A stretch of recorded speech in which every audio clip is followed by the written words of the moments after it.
before founding Blockade, you spent years in Unit 8200 addressing national level security challenges. How did that experience shape the way that you think about cybersecurity? It's a good question. I I think that on one hand, like people don't like people, I think, look at cyber as it's like choreographed or told in stories, right? They think about like these guys on keyboards or girls on keyboards with like black hoods in dark rooms, and that it's very like tactical and it's very like action oriented. And oh, let's go hack this and let's go hack that. And I'm gonna do this and I'm gonna do that. Like in the movies you go and see some James Bond figure going and kind of doing something, and then you see like someone behind the scenes going and like making the camera stop working, right? And so cyber doesn't work that way. Like there's like a really, really massive and complicated beast of like cyber operations. And granted, a lot has changed in the world over the past year even, but in these units, kind of when I served, you have teams searching for vulnerability for years or decades even, right? And these are like these very coveted pieces of vulnerabilities that you get then go and develop exploits around that then you could go and leverage and use. And you have teams developing malware that go and kind of follow suit. And then you have teams developing other kinds of malware and teams developing other kinds of vulnerabilities to pivot and move and gain kind of privilege and kind of expand laterally and do all sorts of these different things. And so all of that work like compiles into an operation that again is expanded over like a very long period of time and doesn't kind of happen in all those different ways. And I think that like how has that knowledge like changed about what I see is like I think we even look at like the two larger hacks that happened over the past 6 months or so, right? When we look at like Drift or Kelp. And one thing that's really interesting about those is that they're sophisticated cyber operations. It's not like some dude or girl, right? Like finding some vulnerability in some smart contract and then kind of getting all the money and then fleeing, right? No, it's like a very, very complicated operation that spans multiple months and weeks. And I think like the world has changed meaningfully and AI compresses these things in a meaningful way, and we're able to take what was once a very long operation that needed a lot of people and do it kind of in a short amount of time and maybe use more agents than people. But it is still a complex operation that requires a lot of steps and moving pieces. Maybe the final step is kind of stealing crypto, but these are longer kind of form operations. And so how that changes, maybe that's a long-winded answer to go and say that like the thing that needs securing is like the entire ecosystem or the entire stack and not just like one point and piece in time. And that's it. Yeah, super, super interesting. And you're right. Like the complexity is probably exacerbated by AI because like we're compounding, we use AI to try to fix things. We cover these holes, and then you have AI that kind of has to branch out and do much more complexity than rather than just targeting like one hole that maybe would have existed prior to AI. And so we're seeing like as the attacks become more complex, like you're saying, and like you've seen in your career, the defenses need to become multi-layered and more complex.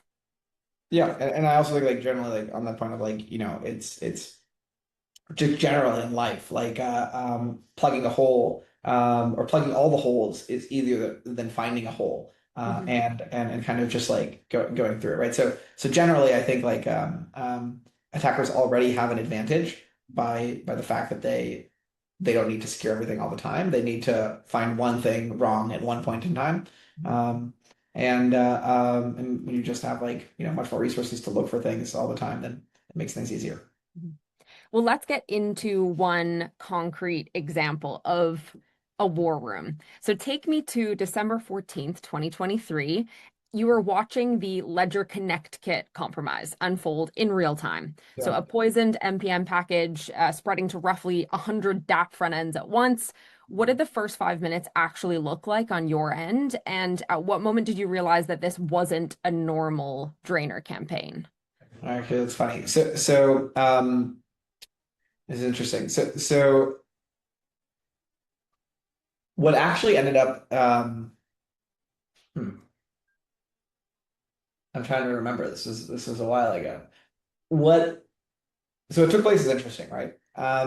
When we identify that malicious transactions are being executed across a front end that is otherwise legitimate or safe or in some sort of like shielded list, as like we call it internally, right? Like, okay, this thing should not be malicious. But we all of a sudden see malicious transactions coming forward. We go and automatically scan it, look for compromised dependencies, look for different things.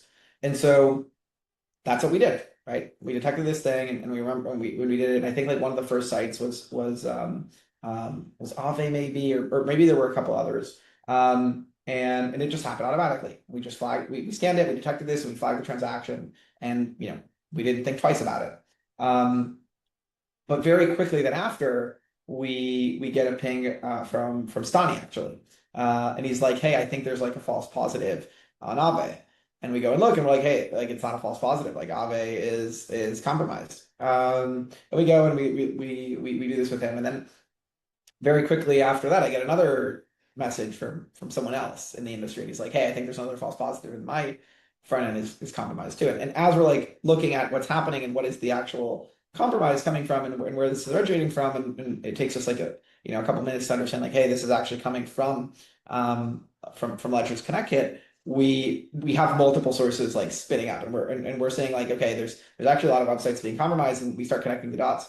Um, and and then we basically, get all the folks that we possibly can in the room, and eventually we understand this is Ledger, and Ledger's a customer by this point. And so we reach out to Ledger, and we go and kind of get them on board, and and that's kind of it. We just kind of understood this thing, understood a lot of what was going on, had a bunch of people telling us, hey, this is wrong. It wasn't actually wrong. And we got them all in the same room. We understood like what was taking place, and we notified Ledger, and we worked with them to kind of resolve it. And that was kind of it. I think as far as worms are concerned, it's similar to most in that there's something initially that's taking place, and you don't know how big it is, you don't know what is the exposure of it, you don't know what the contagion risk is, and how meaningful that is. I think it's different in the fact that um, a lot of funds were actually saved. Like not a lot of funds were actually stolen. Like we were able to catch this thing like very, very quickly. I think on the orders of what we were able to see is probably a few $100,000 stolen across wallets that we don't necessarily support or integrate with. But this is like a great story of like one of the ones that could have been really, really bad. Yeah. Yeah, very interesting. Must have been interesting as you're saying, like you're getting a notification and you're like, oh, another of a very similar notification. And then they start to kind of ramp up and then you realize like, oh, it's a bunch of the same notifications. Something big is happening. Very interesting. Okay, blockade is often involved, obviously, like this example that we've just shared. Blockade is often involved while attacks are still unfolding, as you kind of figure out what's going on and figure out how to stop it, mitigate it, whatever. And I think a lot of people are very curious about what incident response actually looks like behind the scenes while it's happening. So walk me through in a little bit more detail what that part of it looks like. So, when you reach out to Ledger and you say like, "Hey guys, there's a compromise happening with your technology here," or any other example, what does that incident response actually look like behind the scenes? Yeah. So maybe the ledger calculator is not necessarily a good example, but the way I would look at it is and you can see this kind of in our H1 report, it's like the number of exploits and hacks is growing really significantly.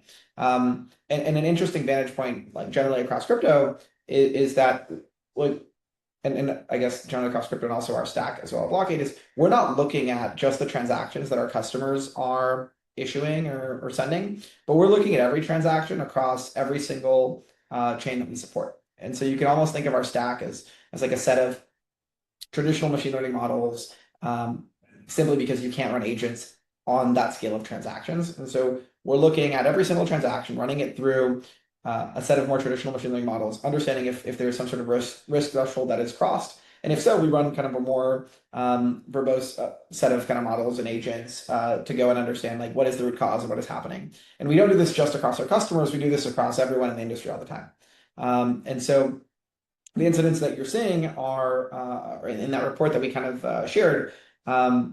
We've seen the number of those kind of incidents rise from a few every single month to a few every single day over the past 6 months or so. And and that rise is, we can talk about why that's happening or kind of what's unfolding, but obviously like we've had to improve a lot of our processes internally to go and triage and react to some of these different things. And in many cases, like the things that are happening are not just affecting our customers and folks we kind of protect, but they're affecting um, uh, other parties in the industry that aren't our customers, right? And so what we ultimately go and do when we detect these things is the first thing we do is we try to reach out to some of these compromised parties and tell them, hey, here's what's going on, here's what's happening. We get them into a Telegram group, we get them into kind of a some form where we can communicate with them, and we try to kind of stop the damage. And there's actually a few cases where we've been able to identify these things for folks who haven't been customers of Blockade and actually stop the bleeding and even work fast enough to freeze funds or pause some of these things from happening. I think one great example of this is this is public is what happened with Huma Finance, for example, which is now a Blockade customer. This thing took place. We were able to notify them very, very quickly. We were able to kind of work with them very quickly to actually stop the damage that was happening across their ecosystem and actually work fast enough to freeze these assets through a court order that we were able to kind of issue in less than 24 hours across for USDC to actually freeze these funds. And so actually everything was recuperated, for example. There, obviously everything we report on is maybe not so obvious, but I think like the non-obvious thing is that the actual stats, right, of a few incidents every single day taking place. So we've reported on over 200 incidents that cross our threshold of severity over the past 6 months. That is only a fraction of what are the actual incidents that we're seeing take place across the ecosystem that don't go reported, right? So in many cases, we're able to work with the teams. We don't report on these things. We don't announce it. We don't break any news. And so the reality is that like the carnage is much worse. And this is just what we're like reporting on or kind of disclosing. But that's kind of it. That's how kind of the incident response process works. That's an example of like a good case that happened. There's plenty of cases where like we detect these things and the team isn't responsive necessarily, or rather is responsive, but they can't do much. And that's it. Mhm. Well, let's dig in a little bit deeper into the carnage and the trends that you guys have picked up over the last half, and specifically what is in your on-chain security report. So, speaking of these kind of trends that you're picking up, for instance, one of the things that was shown in your data in the report was that compromised keys accounted for more than 98% of Solana's losses. So speak to me a little bit more about that and kind of what you're seeing as these patterns in the H1 report. And then let's talk about, specifically digging into that, signing issue. How would we build a framework to not be one of these protocols that's being hacked for this reason? Yeah, I think broadly, like speaking, the category we think about it is that operational security is the culprit of most of the damage that we've seen across the ecosystem, right? So, as sexy as smart contract security is, and kind of making sure we understand like what is going on there, and it is like very, very important, right? Crypto is like very adverse because everything is open and everything is open source, everything is freely accessible. You can go and access these contracts. But actually, the most amount of carnage takes place not across smart contract infrastructure, but rather in kind of an operational security perspective, right? And we mentioned this in the beginning, right? We had spoken about Drift, we had spoken about Kelp, and both of these are kind of not smart contract related vulnerabilities. Obviously, the interconnectedness of smart contracts cause the contagion to be all that much worse. Like the beauty of DeFi is also it's worse property. But I think like yes, so that is like very much true that these cyber operations stem from things that are outside of crypto. In many cases, vulnerabilities and third-party dependencies that are not crypto-related operations across social engineering and enable teams to move into the places that are key to the signing schemes to the operations that are taking place on chain. In many cases, sometimes these are Oracle compromises, or these are kind of other permission keys that can do all sorts of different things in order to essentially compromise an entire system. So yeah, we definitely do. Yes, that is the truth. And so if you were helping a digital assets, let's say like a digital asset org at a bank who's kind of Yeah. brand new to these problems, has obviously their established best practices from traditional infrastructure, traditional software, whatever, they don't apply here. Thinking specifically about the majority of the losses coming from, for instance, the signing issues or the compromised keys, walk me through an audit you'd run on a bank's signing stack tomorrow, and kind of where those issues might take place. Yeah, great question. So I think like one is you have to have some sort of quorum-based signing infrastructure, whether that's, MPC infrastructure, whether that's a multisig. You have to have some form of infrastructure where if a single device is compromised or a single user is compromised, that does not go and compromise the entire network. Now, in some cases, you have to have very fast capabilities to go and sign these things. In other cases, you have to have in other cases, that's not as critical. But regardless, like there's tons of good solutions across the space, whether that's institutional wallet offerings, things that are native to various different chains, like account abstraction-based wallets, or kind of keys or things like that. But there's tons of solutions in order to kind of actually hold your keys in a kind of successful way. The problem beyond that arises when, okay, what happens at kind of the application logic layer, right? So I'm about to go and sign a transaction, and that transaction can do something that is extremely negative, right? We saw this, for example, in the Paxos incident that took place also earlier this year, where, whoops, we accidentally minted $300 trillion worth of assets, right? And so it is not that the signing infrastructure was compromised, but they made a mistake. They fat fingered a zero. They did something that they shouldn't have, and all of a sudden, a ton more assets are kind of issued, and they shouldn't be. Now, it's awesome that they can kind of burn those assets and do all these different things, but these things happen, right? Users are social engineered. They're proposed various different transactions that they should not have the right sign. Users make mistakes. Users are compromised. Other devices are compromised too.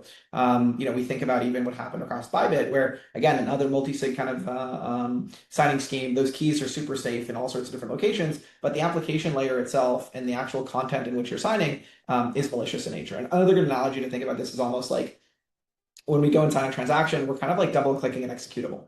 And so we can create all the permissioning and layers in terms of like the approvals to go and actually sign that executable or enable it to run. But what is the actual executable that we're clicking on? What is the application that we're going to run? And if it has all the permissions that it needs to, it has access to everything that could compromise an entire system. And so for that kind of detection, I would go and say, hey, you need some sort of process to go and understand what is the contents of the transaction and what are its effects on the application that you're going to kind of go and do. And so part of that is what we call simulation. So taking the transaction, running it through a forked version of the chain, understanding what's going to take place. And we think that simulation is, and that kind of reduces the risk of blind signing. So you know what's going to happen. We think that's actually not enough in some of these different cases, because you don't just need to have simulation be a part of the operational flow, you also need to enforce the outcomes of the simulation. And so what we go in and kind of recommend these different teams that are going and operating in the space is not just kind of having simulation, but having another kind of enforcement on that simulation. And the way that we have gone about doing that is through what we call our cosigner, which is basically a third-party reviewer of the transaction that holds either that is integrated across either your MPC scheme or your multisig scheme, and is actually another party in the signing ceremony. And so when you are going to perform a transaction, it needs to see the transaction, it needs to simulate the transaction, and it needs to review that with a set of different policies on the outcome of what is actually going to happen across that transaction to determine if it is good or bad. And if it determines that it's okay, then it continues with the signing ceremony. If it determines that it's bad, then it does not. And so literally kind of what you sign is what is kind of going to happen. And so that enforces and ensures that the thing that it is reviewing is actually the thing that is going to happen. And we've seen that in some cases in different hacks, for example, like Bybit, what was being reviewed was actually not what was signed. And so that minimizes and reduces that attack vector of blind signing, but also compromise of the various different signers and also the time of check and time of use of what you're actually seeing, what you're actually signing. And so that is what I would ultimately recommend across to harden kind of the signing scheme. I know that was a lot, but I hope That's that makes great. sense. Yeah. I mean, as we're saying, like this whole thing is very multi-layered. It has to be robust. You're not going to get away with a single approach to kind of solve this problem. So it makes sense then that the process that followed from this Yeah, the specific issue would be relatively complex to resolve, but great that there are providers like Blockaid to help teams do this because it's very complex.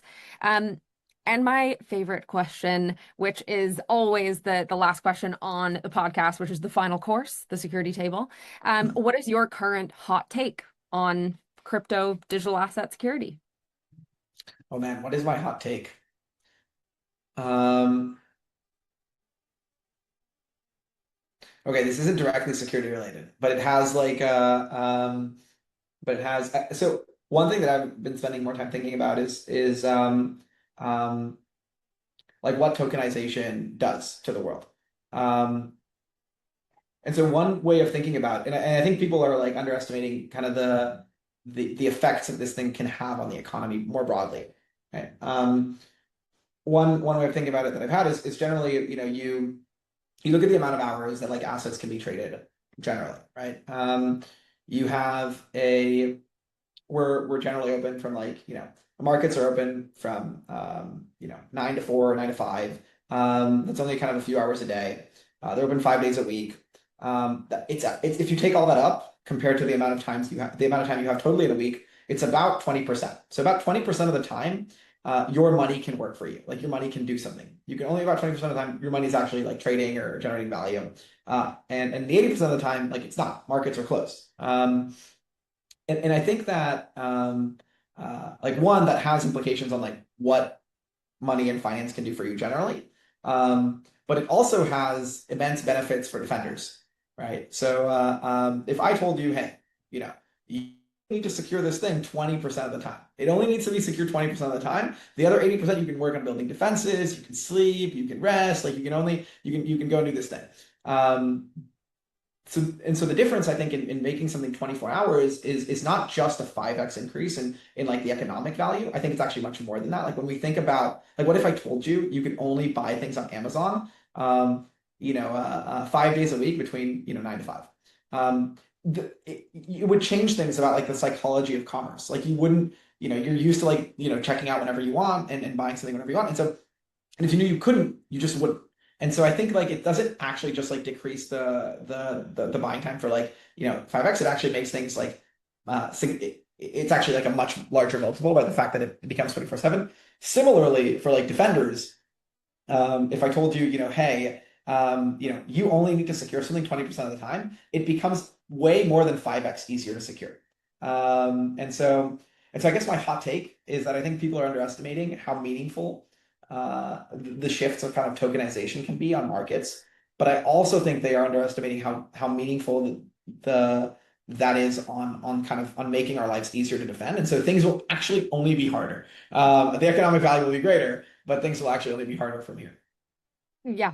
I think that's a great take. And back to what we were saying, earlier on around AI as well, is like, and we've got this thing that can also run 24 hours while you can't to go to try to hack your Exactly. thing. So good luck, everybody. Good luck with the tokenization, and that's that.